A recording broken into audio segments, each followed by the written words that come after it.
Hey, welcome back to Techopolis 3, where in the last video, we set up this big hostile neural network system to automate creepers, zombies, spiders, just general mobs. I've changed it up a little bit since last time. I've thrown in another loot fabricator because one just could not keep up, and I've had to change some of the piping a little bit so that I don't accidentally get predictions going into this drawer with all of the generalized predictions. And at some point, I'm going to need to connect this into the ME system, so I'll need a drawer controller connecting all of this. But I don't know how big this is going to end up being, so I don't know. It's fine for now. But anyway, that was all of the simulation stuff, meaning that this time I can get into the replication tree. And I'm not sure how far down here I can go. Nothing seems too difficult, but I won't know until I actually start doing it. I can probably make it to unstable matter in this video. Maybe I go further onto the Techopolis reactor and even some of the spent nuclear waste. I don't know. Depends how much time I'll have when I get here, because I might want to save this for its own video. But yeah, unstable matter is the goal for this video, and it seems like that's going to require a lot here, and likely a lot of replica ingots.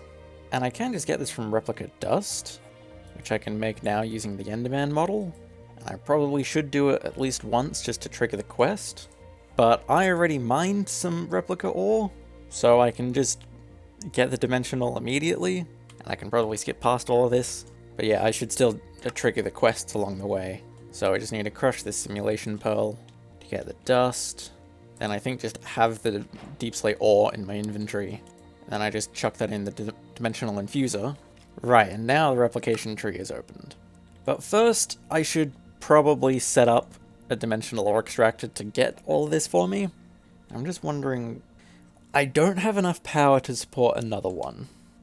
I might not even be producing enough to run the ones that I currently have. Wait, where is the power going? Because I'm full on diamond and redstone. That should be freeing up quite a lot of power. I don't know why my power generation is suddenly tanking. Well, I can turn off the diamond and redstone. And now I'm making a profit again. Okay. And then I guess I'll swap out the gold.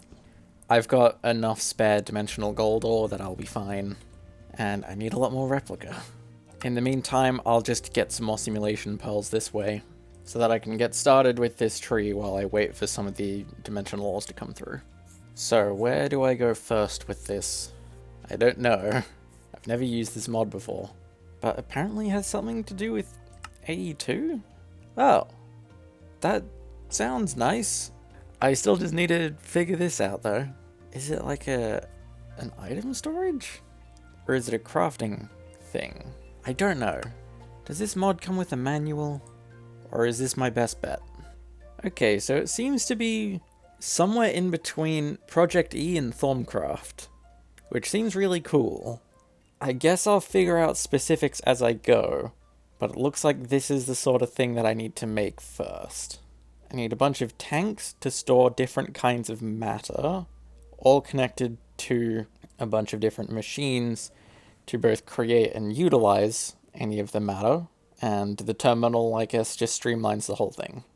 Okay, so I'll just go down the line making a small amount of everything, starting with this identification chamber, which is pretty cheap. I get the impression that most of these things just require a bunch of replica ingots. Everything else is fine. Then I think the next most important thing is chip storage and memory chips, so I can do that. I'm not sure how many memory chips I'll need. Probably a lot. For now, I think I can afford 4. That's probably enough. How much can fit in the chip storage? Up to 8. This is usable. Next, I'd argue the disintegrator and the replicator are more important, or at the very least the disintegrator is more important than the tanks. But you probably need both of these for the disintegrator to be useful. I'm making everything anyway before I set anything up. Oh, you need matter tanks to make the disintegrator. That makes sense. How many matter tanks am I going to need? Well, I at least need 2 to make the disintegrator, but I've run out of replica ingots. I'm still putting through the simulation pearls as I get them, but it's quite slow. I've got some dimensional ore, but this is a little bit backed up right now. I can put it through. It's just going to take a while to get anything out of this. Anyway, what do I need for the replicator? Not that much. I'm probably going to need more of these. The example setup had 2, but I think 1 is the minimum. Then I think the last major thing is a replication terminal. And for some reason I get 8 out of this. I need another crafting terminal though. That's not so hard to do. I've done it plenty of times already. So there is a replication terminal. And then last, I just need a ton of these matter network pipes, because that's how everything gets connected. I guess I'll just make as many as my cables can afford, so 24. And I should probably make some new cables then. But with all of this, that should work for a system. Oh no, I should have some spare matter tanks. 5's all I can afford right now. That's probably usable. I'll see. So now to just set this up. And I'll set it up fairly similarly to how it was done in the example diagram. Oh, but this needs power? That changes things. I can't connect to the top. I can probably connect power into the bottom of these? Yeah, that seems to work. And that frees up space up the back. But I still need to connect to the chip storage. I'm shifting everything around here so that I can put things in reasonable spaces. There, I think that's good. Oh, and that's what all of these matters are. I've seen them show up on all the items and I had no idea what it meant. Okay, well there's only 8 different matters, so I just need 8 different matter tanks? That makes things a bit easier. I just need some more replica ingots, then I can make 3 more matter tanks, and that's 8. I can probably also put in the A2 bridge, but I'll figure this out before I try to connect it into A2. So it's telling me now to move on to a matter blueprint, but something tells me this is going to be a bit complicated to set up. I just want to figure out how this even works. The example it gave was I can turn dirt into stone, because they're both earth matter. So if I put dirt in there, it disintegrates into earth. That's gone into this tank. Then, how do I turn it into stone? I think... Oh, this is doing something? Okay. The memory chip is learning how to make cobblestone? Right. If I put that in there... Aha! Now, I can ask for some cobblestone. Replicate, and it puts the right matter into the replicator to turn it into cobblestone. Okay, so if I've got an item that I want to mass produce, then I just need a bunch of other items with the same matter types. I disintegrate them, they go into the storage, I create the recipe, and then from the terminal I can ask for a certain amount of it, if it has the recipe.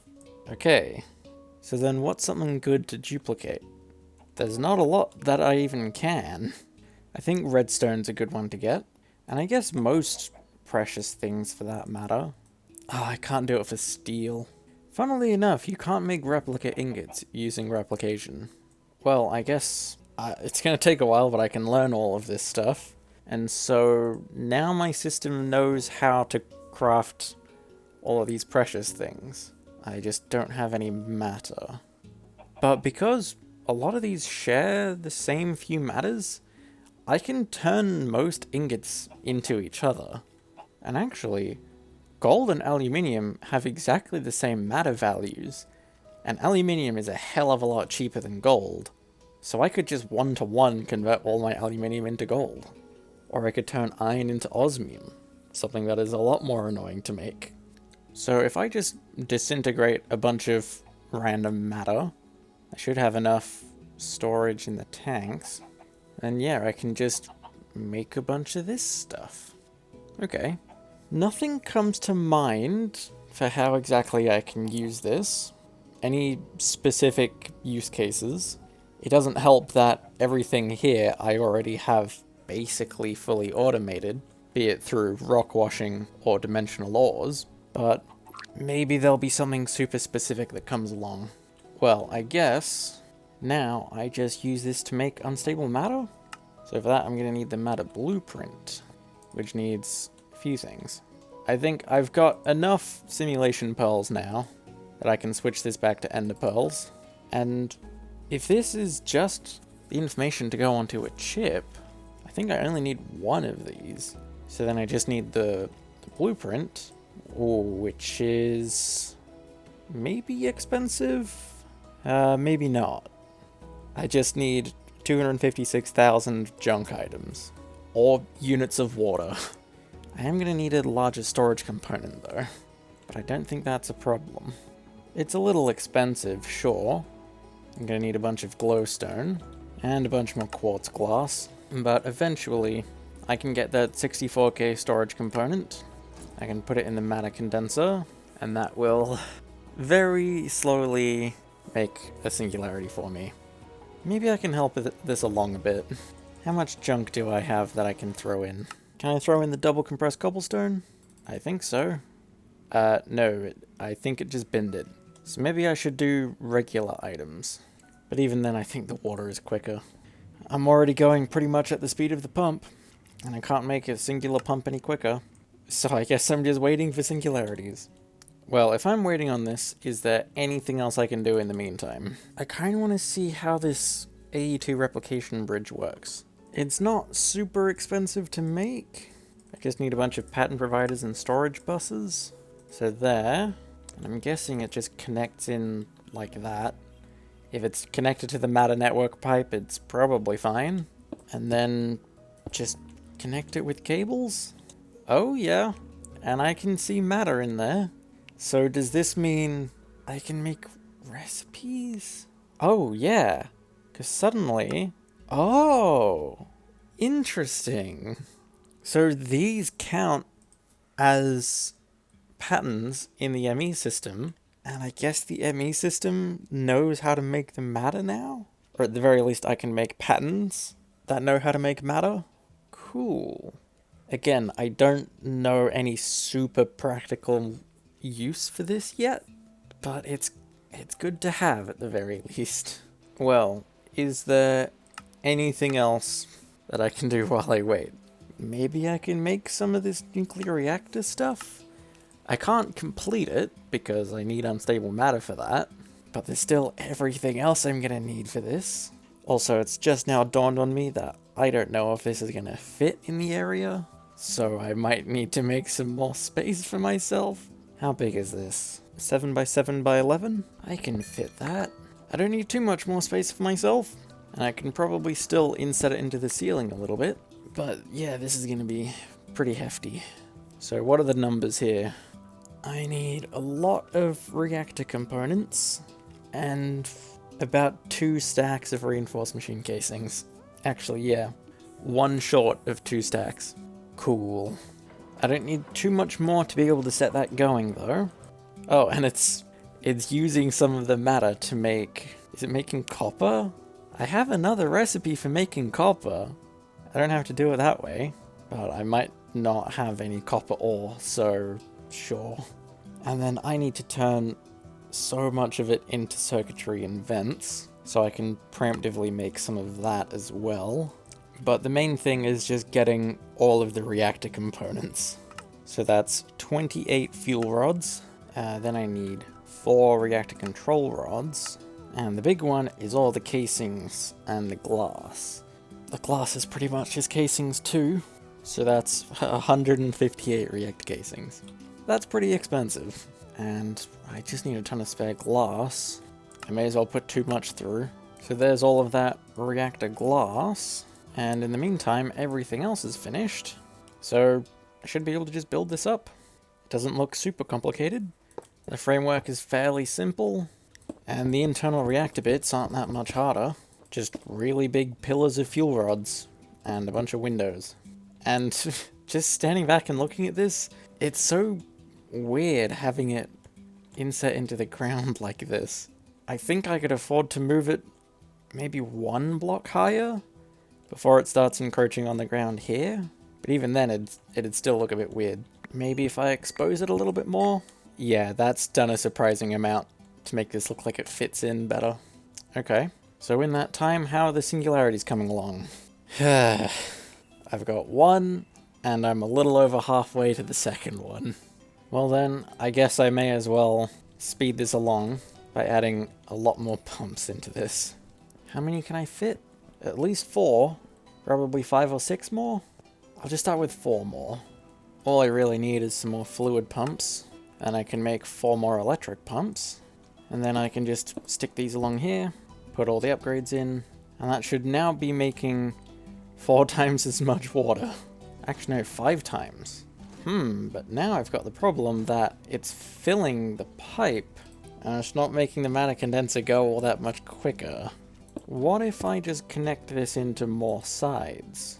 Seems like it might be going a bit quicker. How many sides can I connect in simultaneously? I think 4 is the most I can do without temporarily dismantling some of this. And I think that's quicker? It's hard to tell. I'm just gonna assume that it is quicker, and move on. But either way, I'm still waiting for it to finish so that I can actually continue. Maybe I continue further on past it. What I need for some of the machines to make plutonium and polonium. The solar neutron activator is mostly cheap, except for this HDPE sheet. That's gonna require a bit of troubleshooting, but I can probably do this. I just need a pressurized reaction chamber. And how about the isotropic centrifuge? Comparatively a lot easier. So I may as well make that now. And while I wait for it to go through, I'm gonna see what I can do about this pressurized reaction chamber. So to get this HDPE sheet, I need 3 HDPE pellets. So that needs a bit of ethane and oxygen. That's not too big of a deal. And substrate. The substrate makes the ethane, so that just needs biofuel, hydrogen, and water. I can manage that. How much spare biofuel have I got? Plenty. So I'll just steal some oxygen out of there and put it into there. Oh, right, I need hydrogen and water first. So I'll steal some hydrogen as well. And why not? I can grab some water. So water goes in there, hydrogen in there, and it makes substrate. I may as well turn all of the hydrogen into this. There, 20 substrate. I can put the ethene in there. Then put the rest of the oxygen in there, and the ethene does not want to go in. Liquid ethene. Okay. I can do that. I think I just chuck it in there. Oh, there we go. I don't even need that much of it, really. I'll just put through the small amount that I've got. That's a bunch of HDPE pellets. And I can turn them into sheets. And then into the solar neutron activator.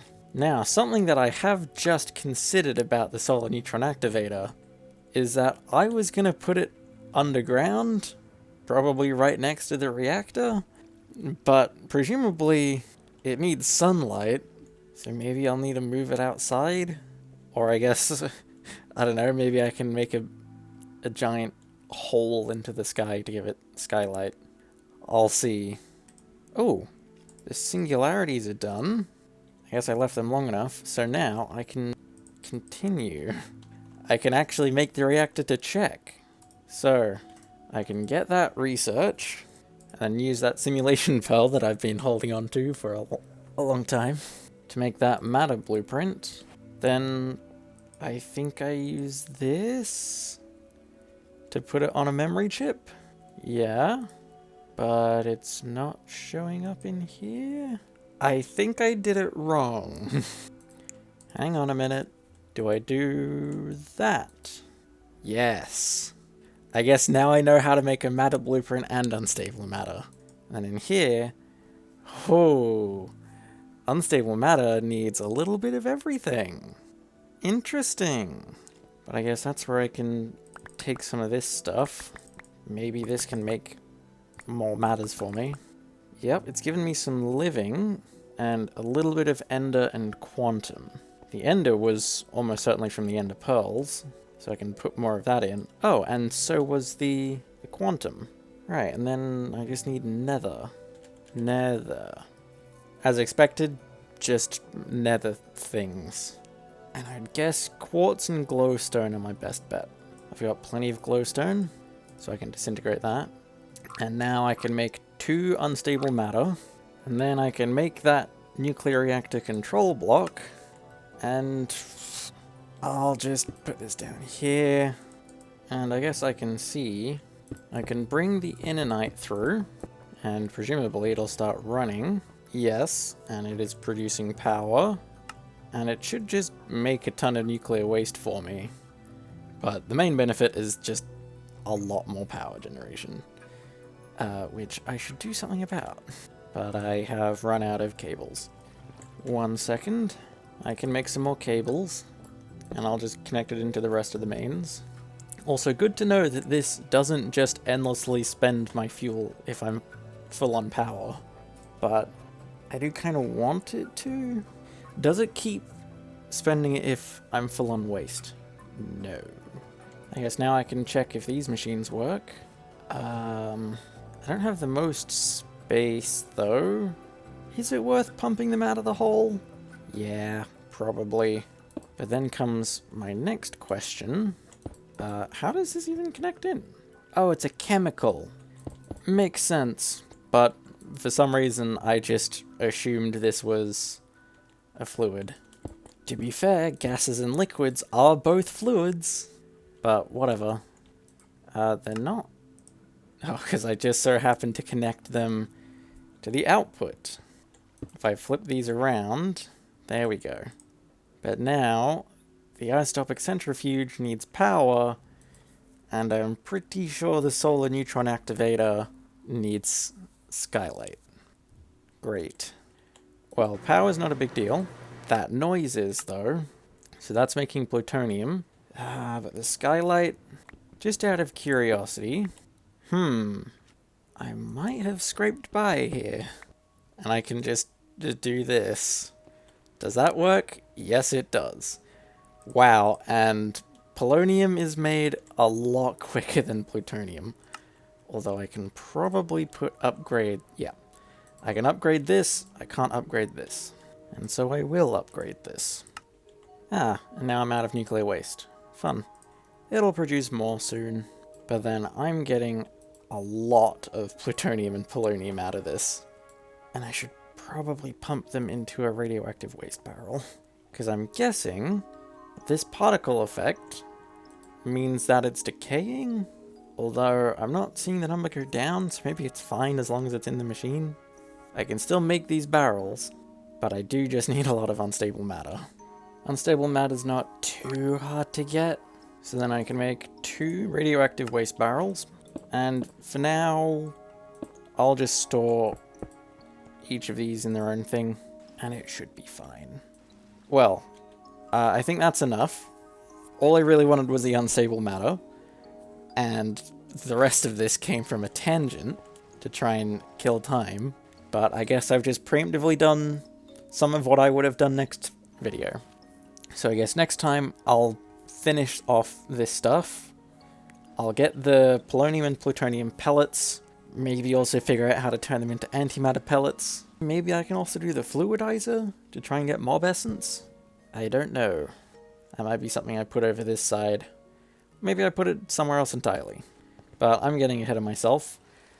I think I just need to wrap up this video, because I think this is plenty of progress for one video. We've unlocked the replication technology, which seems really useful, but no particular uses come to mind, with the exception of unstable matter being directly required, and this is the only way to get it. I should probably upgrade this a bit on my own. If I put in multiple replicators, then it can do more recipes in parallel, which should speed things up immensely. But otherwise, this is kind of it for the final setup. And I can probably also make some recipes to get all of the different forms of matter, because I've been doing that manually so far, and it gets a little bit annoying. But for now, I think I'm done with this. So as I said, next time I'll finish off the rest of this tree, and soon we'll get into Ultimate Technium. But anyway, I think that is plenty for one video, and I don't have anything else to say, so I'm going to call the video here. Bye.